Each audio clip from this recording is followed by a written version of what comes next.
Hej ti, da ti, da li znaš gdje su skriveni velike želje malih ljudi? Udobno se smjesti i zatvori oči, jer ću ti otkriti veliku tajnu malih ljudi. Daleko na Grenlandu, gdje se ledeni horizont spaja s nebom, živio je mali pingvin po imenu Piko. Bio je sitan, ali znatiželjan, sa crnim krilima i očima koje su odražavale dubine okeana. Njegova porodica i svi prijatelji pingvini svakodnevno su se kretali u velikim grupama, migrirajući s mjesta na mjesto u potrazi za hranu. Jednog dana, dok su koračali kroz ledenu pustinju, Piko je ugledao veličanstveno biće, ogromnog plavog kita koji popliva kroz ledene vode. Piko mali kljun se širom otvorio od divljenja, a zaboravio je na sve oko sebe. Pored njega, drugi pingvini su nastavili put, uključujući i njegovu porodicu.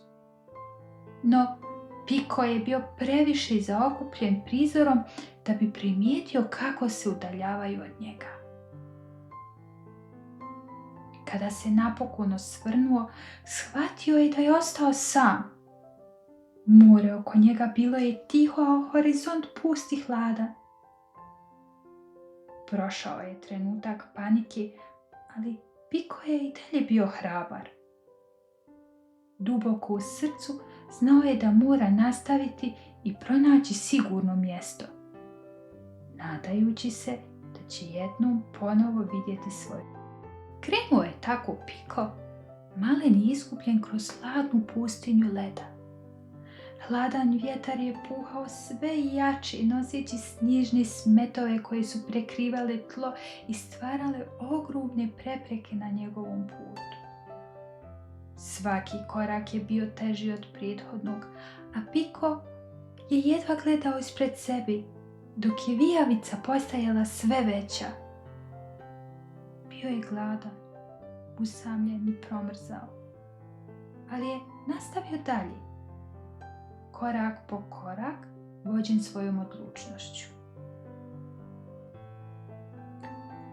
Nakon dugog lutanja, njegov pogled je uhvatio nešto neobično u daljini. Mali iglu, napušteni i poluzatrpan snijegom. S olakšanjem je potrčao prema njemu, ali kada je ušao unutra, vidio je da je iglu u lošem stanju. Pukotine u ledu propuštale su ledeni zrak, a unutrašnjost je bila zapuštena. Ipak, Piko je osjećao da je pronašao svoje sklonište. Unatoč svom malom tijelu i jednom slabijem krilu, odlučio je popraviti iglu. Pažljivo je prislonio svoje malo krilo na pukotine i dok mu je hladnoća prodirala kroz perje, sakupio je snijeg i led koji je mogao dohvatiti i popunio pukotine što je bolje mogao. Svaki zamah krila bio je bolan, ali Piko nije odustajao. Bio je svjestan da je ovo sada njegov dom, a da bi preživio, mora ga učiniti toplim i sigurnim. Nakon što je završio, Piko se smjestio unutra i premoren sklupčao se u iglu. Te noći, dok je ležao u polumraku svog novog doma, mislio je na svoju porodicu i osjetio kako mu srce kuca od tuge. No, znao je da mora ostati jak. U mislima mu je bila majčina topla ruka i očev zaštitnički glas. Zatvorio je oči i obećao sebi da će jednog dana ponovo pronaći svoju porodicu. Sljedećeg dana Piko je lovio ribu, ali s jednim manjim perajem, čisto je bio spor i slab. Mnogo puta je otišao na spavanje gladan, osjećajući hladnoću još snažnije, ali ipak nije. Jednog dana, dok je tražio hranu, Piko je začuo slabašan krik. Okrenuo se i ugledao malu foku koja se borila zarobljena između dvije ogromne sante leda. Njeno peraje bilo je stisnuto, a izgledalo je bespomoćno i iscrpljeno. Pikovo srce je brzo kucalo. Zahvatio ga je strah i panika. Znao je koliko je ta situacija ozbiljna i koliko malo vremena ima prije nego što foka izgubi snagu. Iako je bio uplašen, skupio je hrabrost i potrčao prema njoj. Drži se, vikao je Piko, dok je svim silama pokušavao maknuti santu leda koja je stisnula foku. Gurao je i bacao svoje malo tijelo santu iznova i iznova, dok nije osjetio kako se led konačno počinje pomirati. Napokon, nakon nekoliko pokušaja, led je popustio i foka je oslobodila svoje peraje. Zahvalno ga je pogledala i tiho rekla: "Hvala ti, mislila sam da mi je ovo posljednji trenutak. Zovem se Bela." "Ja sam Piko," odgovorio je pingvin. Srce mu je još ubrzano kucalo od panike koja ga je prethodno obuzela. Nakon što su se smirili, Piko je tiho priznao: "Već danima nisam ulovio ribu. Nekako nisam baš dobar lovac, znaš.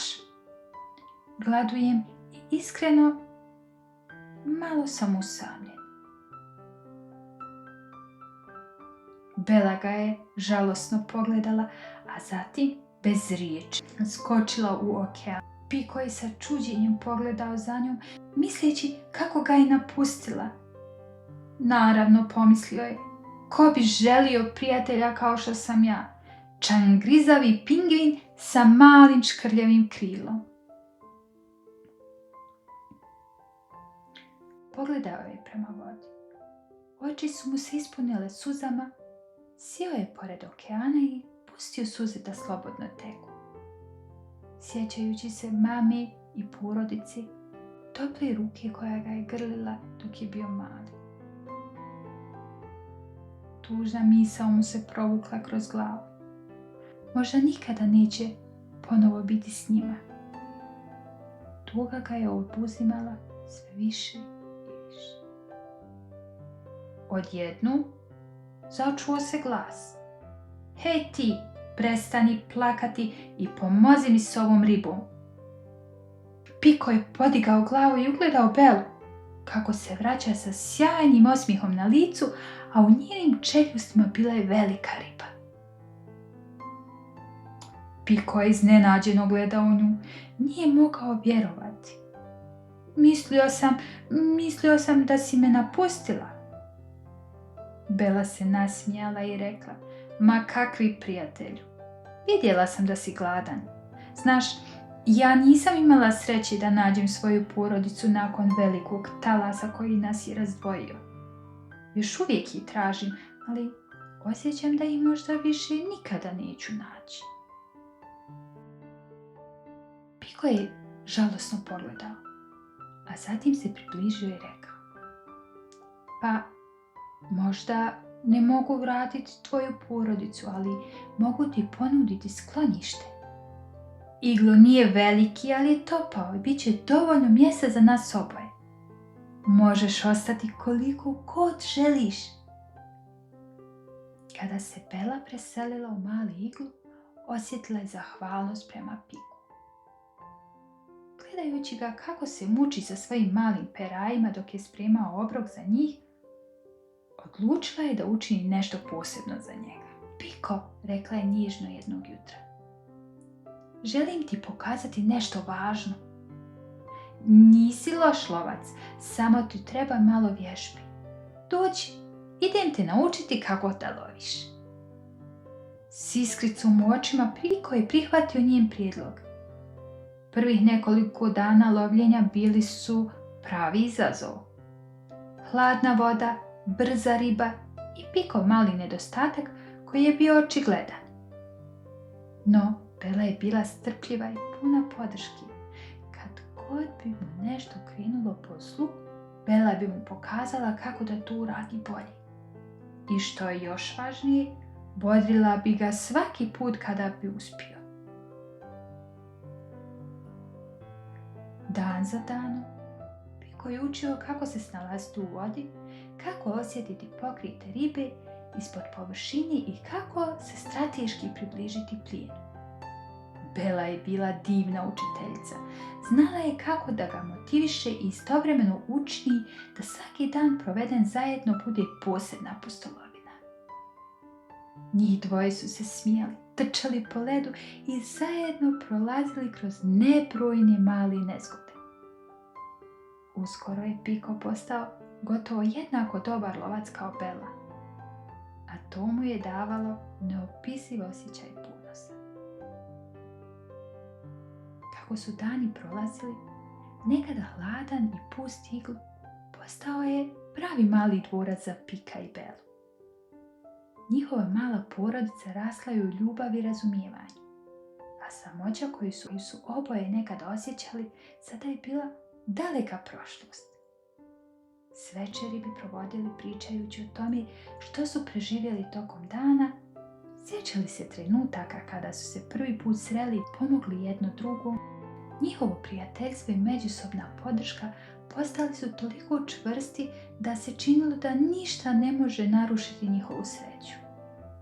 Svaka slabost koju je jedan od njih imao bila je nadomještena snagom onog drugog. Njih dvoje su se oslanjali jedno na drugu, kao što bi prava porodica činila.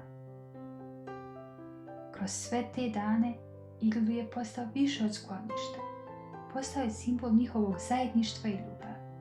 Njihov dom bio je topliji nego ikad, ispunjen smijehom, uspomenama i beskrajnim trenucima radosti.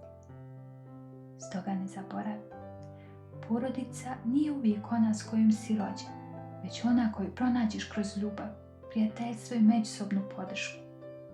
Svako od nas ima svoje slabosti, ali zajedno smo jači, jer pravi prijatelji i porodica su tu da se nadopunjuju, pomažu i grade dom pun ljubavi i topline. Zanimljiva priča, zar ne? Da li znaš gdje su skrivene velike želje malih ljudi?